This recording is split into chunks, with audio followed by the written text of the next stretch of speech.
एक मिनट रुको, अच्छी वाली बजाओ। पहले ट्रायल मार लो, जोर से बजाओ। नहीं ये नहीं, ये सिटी नहीं होना, ये सिटी नहीं होना। हाँ बजा बजा।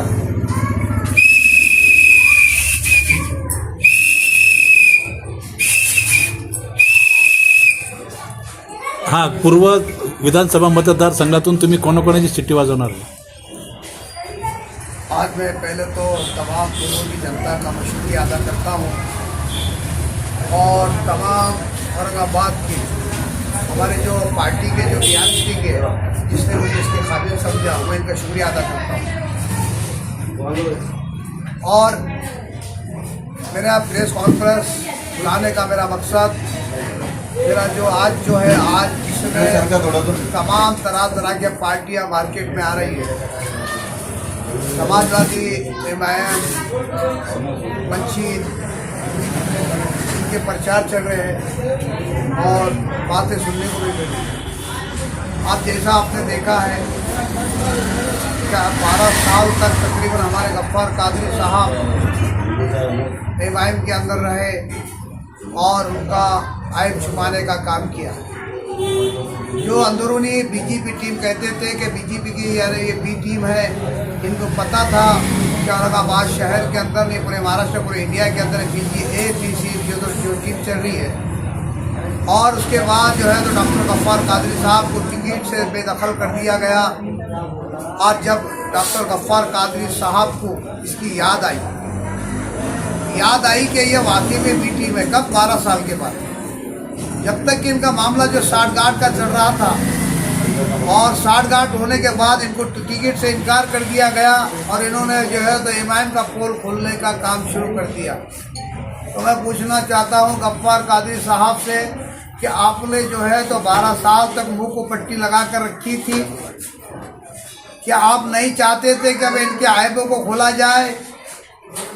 क्या आप नहीं चाहते कि मुसलमानों के ऊपर अत्याचार, जुल्म और ज़्यादती हो रही है, उससे जो है तो मुसलमान बच जाए? क्या आप नहीं चाहते थे कि मस्जिदों के ऊपर जो तो आज इतनी जुल्म और ज़्यादती हो रही है, मस्जिदों को तोड़ा जा रहा है? जब तमाम अपनी पार्टी में रहने के बुनियाद पर आपके सामने अपने कार्यकाल के अंदर ये हुआ और फिर भी आप खामोश रहे, इसके पीछे क्या राज था? जैसा कि इक्वी जैसे के इलाके के अंदर तुम 100 सीट खड़ा करते हैं, 30 से 32 सीट ऐसी चुनकर आती है जिसमें 150 जो है तो उनका अंतर रहता है और वो सीट चुनकर आ जाती है।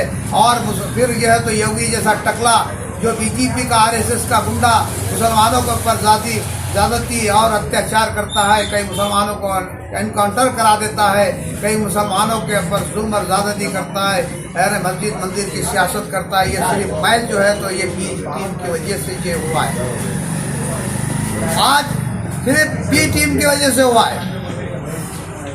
तो आज मैं ये कहना चाहता हूँ तुम्हारे प्रेस मीडिया के माध्यम से कुछ बातें जब ये लोगों के समझ में आ जाए कि वाकई में ये बी टीम कैसा है। लेकिन ये बी टीम तो नहीं, लेकिन आज ऐसा समझ में आ रहा है कि ए से लेके जेड तक जो है तो बीजेपी की टीम बन चुकी है। ए से लेके जेड तक जो सुनने को मिल रहा है बीजेपी के वो दलाल, वो जो सुनने को मिल रहा है वो बीजेपी के दलाल, जो सुनने को मिल रहा है वो बीजेपी के दलाल। हर आदमी जो है कहीं ना कहीं जो है इनके जो है तो आज पूरे बीजेपी ने पूरी जाल को बिछा रखा है कि ताकि मुसलमानों का राजकारण जो है तो हिंदुस्तान से खत्म हो जाए, मुसलमान का राजकारण के अंदर कोई वजूद ना रहे। हा? यही मसला चल रहा है। तुमचा निवडणुकीचा जाहीरनामा काय असणार आहे? जाहीरनामा तो नंतर तुम्हाला ये पहले काय विचारायचं तुम्ही विचारून घ्या। तो आपके सामने जो है तो अफसर खान, गफ्फार कादरी, इम्तियाज जलील और आपके उम्मीदवार है, आप कैसे पलटेंगे इनको सब? देखो मैं तो अल्हम्दुलिल्लाह मैं जो खड़ा हूँ, मेरा मकसद खड़ेने का मेरे को चुन के लाना है। और ये जो खड़े हुए हैं ये आपस में जो है तो आपस में टकराव पैदा कर रहे हैं, एक दूसरे को तगड़ा पकड़ कर खींच रहे हैं। ये चाहते हैं कि अगर फलाना आदमी गिर जाए, वो चाहता है कि वो फलाना आदमी चुन करने आए, तीसरा चाहता है कि इन्हें चुन करने आए। ये इनकी साठगांठ चल रही है, ये सिर्फ एक दूसरे को जो है तो ये ना बिल्कुल गिराने के चक्कर में है। और अल्हम्दुलिल्लाह मैं जो खड़ा हूँ सिर्फ अपनी ताकत के बुनियाद पर, अपने काम की बुनियाद पर आपने जो है तो सोशल वर्क की बुनियाद के ऊपर, और मैं खड़ा हूँ सिर्फ जीत के आने के लिए, और जीत के आने के बाद मैं इंशाअल्लाह जो खिदमत को अंजाम दूंगा जो इन्होंने नहीं करे। इन्होंने सिर्फ जब आते हैं 5 साल के बाद, और 5 साल के बाद जनता को ये कहते हैं कि भाई हम फलाना तुम्हारा काम करने के लिए तैयार है, कभी 5 साल में लोग फोन नहीं उठाते। आप देख लो, आप मैंने इम्तियाज जलील साहब को इतना बड़ा समर्थन करने के बाद, जो लोकसभा के इलेक्शन के अंदर इतना बड़ा उनको समर्थन किया, तो इम्तियाज जलील साहब जो है हमको रिप्लाई नहीं देते, कभी हमारा शुक्रिया अदा नहीं करते कि भाई आपने हमारे लिए कुर्बानी दी। कभी हम 10-10 मरतबा इनको फ़ोन लगाते, ये फ़ोन हमारे जो तो यानी हमको फ़ोन उठाने का काम ही नहीं करते। तो ये आम जनता तो, हमारा तो शोर तो, लेकिन आम जनता भी क्या हल करेंगी? यानी जब हमारा नहीं उठा सकते तो आम जनता का फ़ोन ही बिल्कुल नहीं उठाएंगे।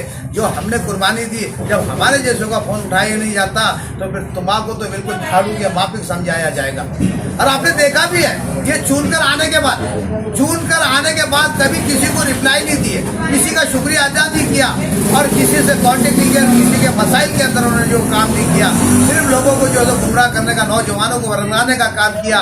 ना कहीं ना कहीं अच्छे मुसलमानों को ना नौकरियाँ लगाया, ना कोई रोजी रोटी के लिए या ना कोई इंतजाम किया, कहीं नौकरी को नहीं। आज देखो इम्तियाज जलील साहब MP होने के बाद भी अगर तो वो चाहते तो 2-5 हज़ार कौम के मुसलमानों को जो है तो नौकरियाँ देते, पर इन्होंने ऐसा नहीं किया, सिर्फ मुसलमानों को इस्तेमाल किया वोट बटोरने के लिए। ये जो भी नेता आते, औरंगाबाद नारेगांव के अंदर हमारी जो बाढ़ आई थी, इम्तियाज जलील साहब का यहाँ कभी सर्वे नहीं हुआ। मैंने एक मरतबा जो तो बारिश के मौसम के अंदर इम्तियाज जलील साहब को कहा था, इम्तियाज जलील साहब हमारे नारेगांव के अंदर बहुत खस्ता हालात है, यानी पानी की किल्लत के अंदर, वहाँ रोड नहीं बने हुए हैं, वहाँ जगह जगह पे गड़े और पानी कहीं तुमा हुआ है। इम्तियाज जलील साहब, मुझे 2.5 लाख रुपए की ज़रूरत है, अल्लाह ने आपको जो तो MP आमदार बनाया, खासदार बनाया, लेकिन आज जो है तो ये लोग आपको दुआएं देंगे। और मैं बोलता मैं भी 2.5 लाख रुपए डाल दूंगा, मैं भी इधर उधर से जमा कर किसी से उधार सुधार ला के आप 5 लाख के रूम की ज़रूरत है।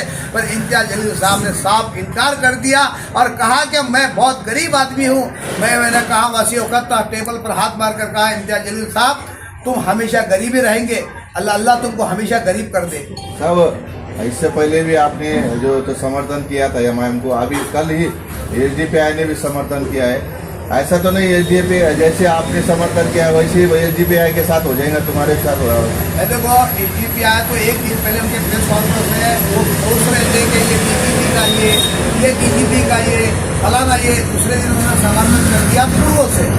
अब मध्य से समर्थन क्यों नहीं किया, जबकि MIM को समर्थन उन्होंने पूर्वों से कर दिया? बहुत बड़ी पॉइंट की बात है। पूर्वों से इन्होंने मध्य से, अपने पूर्वों से जो है तो समर्थन किया, और मध्य से जो है तो इन्होंने समर्थन नहीं किया। इसके पीछे क्या रहा? ये क्या काला बाजार है इनका? इन्होंने तो मध्य से जब इन्होंने जो समर्थन किया ना, तो इन्होंने जो है तो मध्य से भी करना चाहिए था। हाँ, फिर मध्य से क्यों नहीं किए इन्होंने, सिर्फ पूर्व से किए? तो इसने कुछ ना कुछ दाल में काला है, कुछ ना कुछ बहुत बड़ी जो है तो इनकी डील हो चुकी है, इसलिए इन्होंने समर्थन किया है। अगर आप आमदार बन जाते तो सबसे पहला काम क्या रहेगा? ये अच्छा सवाल करा आपने, बहुत बेहतरीन अंदाज से ये सवाल पूछो कि भाई जनता के हित में क्या है, नेता की जानो वो नेता करते रहेंगे। आपका बताइए क्या है? पब्लिक के अंदर आप क्या काम करेंगे, क्या नहीं करेंगे, और आपको आगे बढ़कर क्या सुविधा करना है जनता के अंदर, ये आप क्या पैगाम देंगे? बस लोग पूछते हैं कि भाई इम्तियाज जलील क्या करेगा, इम्तियाज जलील ने क्या करा, डॉक्टर गफ्फार कादरी ने क्या करा, अफसर खान ने क्या करा, मुझे उससे लेना देना नहीं है। वो लड़ते रहो, मेरा अल्हम्दुलिल्लाह मैं जीत के आ रहा हूँ। भाई आपने पूछा कि भाई पहले आप क्या काम करेंगे, तो अल्हम्दुलिल्लाह मैं सबसे पहले औरंगाबाद शहर के अंदर जो समस्या है वो पानी की है। पानी की आज हमारा 8-10 दिन के अंदर, 15 दिन के अंदर औरंगाबाद शहर के अंदर पानी, मैं पूर्व की नहीं औरंगाबाद के अंदर पूरी पानी की जो तो सुविधा यानी लाने की कोशिश करूँगा। दूसरा हमारा जो मसला है, क्या हमारे बच्चे को जो है तो शिक्षण के अंदर वंचित है। मुस्लिम समाज के लोग शिक्षण के अंदर वंचित है। हमारे बच्चे IPS नहीं बनते, इंजीनियर नहीं बनते, डॉक्टर नहीं बनते, टीचर नहीं बनते। हमारे जो है बच्चे जो है तो इससे वंचित है। तो सबसे पहले अल्हम्दुलिल्लाह मैं दलितों को, मुसलमानों को ये जो चीज़ है यहाँ पे स्कूल में लाने की कोशिश करूँगा, और आखिरी तक उनको एजुकेशन यानी माफ कराने की कोशिश करूँगा। इनके फीस माफ करूंगा। दूसरा मुद्दा अल्हम्दुलिल्लाह मैं रोजी रोटी से लगाऊंगा, जो भी मेरे से बनता है इंशाअल्लाह। जो आज जो नौजवान जो है तो बेरोजगारी के अंदर फिर रहे और कहीं इनको रोजी रोटी का मसला नहीं है, ये इंशाअल्लाह मैं इनके ऐसे इंतजाम करूंगा, इनके रोजी रोटी का मसला सॉल्व करूंगा। तीसरा मुद्दा जो रहेगा मेरा, चौथा मुद्दा जो आज स्वास्थ्य यानी मेडिकल के अंदर बहुत लाखों को यानी लूट मार हो रही है। कई घर यानी में आज बोलो गरीब से गरीब वो अपने जेवरात को यानी वे ब्याज से पैसे लेकर जो है तो ऐसा अखराजात करता। मैं मेडिकल के अंदर इनको 100% बड़े से बड़े मेडिकल के अंदर 100% इनको सुविधा दिलाने का काम करूंगा। जो भी इनका खर्चा आएगा गवर्नमेंट से इनके पूरे टोटल मैं माफ कराऊंगा, ये वादा करता हूँ इंशाल्लाह। आपको 1 रुपया भी नहीं लगूंगा। जो दवा खाने के अंदर आपको खर्चा आता है 1 रुपये की आपको जरूरत नहीं पड़ेगी, उसका जो मैं सुविधा आपको दिलाने का काम अपने कब्रिस्तान का मसला भी नारेगा को उठाया तो वो कहा तक? देखो अल्हम्दुलिल्लाह मेरे को कब्रिस्तान के पूरे डॉक्यूमेंट मिल चुके हैं, टोटल मेरे को परवानगी मिल चुकी है। सिर्फ 1 लेटर देना है, 1 लेटर देना है कि हमको ताबा लेना है। टोटल अल्हम्दुलिल्लाह कब्रिस्तान की पूरी कार्रवाई हुई है। आप लोग गिलावजे का अपना जो है तो कुर्ती अपना पाखंड विचाले कर रहे हैं। मेरे पूरे पूरे डॉक्यूमेंट है, किसको देखना है और नारेगांव के लोग मेरे पास से डॉक्यूमेंट देख सकते हैं क्या भाई मेरे पास क्या पेपर मिले, सरकार की तरफ से मेरे को क्या मिला। आप आकर मेरे पास देख सकते हैं, मैं पूरा पेपर उनको बताने के लिए तैयार है। आप सिर्फ शर्त है 1 लेटर देना है कि कलेक्टर साहब को क्या भाई यहाँ के जो भू माफिया ने जो लोगों ने यहाँ कब्जा कर रखा है पुलिस प्रोटेक्शन के साथ में, वहाँ पे जो इलेक्शन के बाद पूरा वहाँ से ताबा हटाया जाएगा और उसके बाद जो है तो ताबा लिया जाएगा और उसकी तार फैक्शन किया जाएंगे। मैं वादा करता हूँ। आपकी निशानी क्या है और ऑटोरो से क्या अपील करेंगे? देखो मेरी निशानी जो है तो मैं BRSP का पूर्व से जेल उम्मीदवार हूँ, BRSP, और मेरी निशानी सिट्टी है। देखो सिट्टी बज रही है, किसकी बजा रहे हैं सिट्टी? हमारे 3 कैंडिडेट की बोल रहे बच्चे बोलते मुझे 3 कैंडिडेट की सिट्टी बजाना है। क्या भाई ये सिट्टी बजाने के लायक न है? क्योंकि ये बोलते यार ये विकास का काम नहीं करते, ये कुछ काम नहीं करते। बच्चे यार पूरे नौजवान वही बोल रहे भाई क्या भाई इनकी सिट्टी बारी को बजाना ही चाहिए। इन्होंने लोगों को बहुत गुमराह करने का काम किया और इन्होंने लोगों को बहुत फंसाने का काम किया। इन्होंने कुछ काम नहीं किया। आप ये बारी को ये आपस में लड़ रहे हैं, एक दूसरे को तंगड़ा पकड़ कर खींच रहे हैं, एक दूसरे को जो है तो वो बोलता मैं इसको आने नहीं दूंगा, वो बोलता मैं इसको आने नहीं दूंगा, वो बोलता मेरे को इसको आने नहीं दूंगा। और साहिब खान पठान बोलता है कि इंशाल्लाह मैं जीत कर बताऊंगा और मैं जीत कर आऊंगा। इम्तियाज जलील बोल रहे हैं कि जितने भी मुस्लिम उम्मीदवार खड़े हुए ये भारतीय जनता पार्टी ने खड़ी की है। साबित कर दो बोलना। बाकी का दूसरों को तो नहीं बोलता, लेकिन साहिब खान के कॉलर पकड़ के पूछ लेना क्या बीजेपी ने खड़ा करी। अरे मैं तो वो बीजेपी हरामी बीजेपी के लिए मैं तो मैं नफरत करता हूँ और उनको थुकता है ऐसे बीजेपी सरकार के ऊपर। और ऐसे जो आज अतुल साड़वे देखो ना, मेरे को इतनी नफरत है अतुल साड़वे से, मैं तो उसका कदम भी नहीं खड़ने दूंगा। अतुल साड़वे ने मुसलमानों का कभी जायजा नहीं किया। अतुल साड़वे ने कहीं मुसलमानों के महल्ले भी नहीं गया। अतुल साड़वे कोई मुसलमानों के बारे में कोई दवाखाने का कोई मसला नहीं किया। अतुल साड़वे ने जो नारेगांव जैसे इलाके के अंदर 1 रोड का देने का काम नहीं किया। ऐसे अतुल साड़वे को भी जो तो आप घर का रास्ता दिखाने का वक्त आ गया। और इंशाअल्लाह मैं कई फुल तादाद के अंदर बिल्कुल जनता समर्थ यानी फुल इसके तादाद के अंदर चुन कर लाएंगी और मैं चुन कर आऊँगा। और तमाम यानी जितनी भी मैं जो है पूरी जाति को लेकर चल के इंशाअल्लाह इनका विकास का काम करने का काम करूँगा। अतुल साड़वे आज तक कोई मुसलमान नहीं उसका चेहरा पहचानता कि अतुल साड़वे यहाँ मुसलमान के महल्ले में आया। तो क्या अतुल साड़वे की बात कर रहे हो आप? क्या बीजेपी के बोले? अरे बीजेपी को खड़ा करने वाले आज मैंने बताया ना ए से लेके झेड़ तक आज जो है बीजेपी के दलाल जो है मार्केट में घूम रहे। पहले ABC हो गई थी, पहले बी आ गई थी मार्केट में, C भी आ गई, अब C से लेके झेड़ तक आ गई। झेड़ तक होगा। ये तमाम जो है तो दलाल जो फिर रहे हैं ये मुसलमानों को कहीं ना कहीं नुकसान पहुंचाने का काम कर रहे हैं, मुसलमानों को गुमराह कर रहे हैं, मुसलमानों को बेचने का काम कर रहे हैं। यही मेरी जनता से अपील है। फुल तादाद के अंदर मुझे चुन कर लाए। अल्हम्दुलिल्लाह मैं हर वक्त तुम्हारे साथ में रहूँगा। जो भी आपका मसला रहेगा आधी रात को मैं जो पूरा करने की कोशिश करूँगा। मैं साहिब खान पठान BRSP से उम्मीदवार, मेरी निशानी है सिख। धन्यवाद। चलो थैंक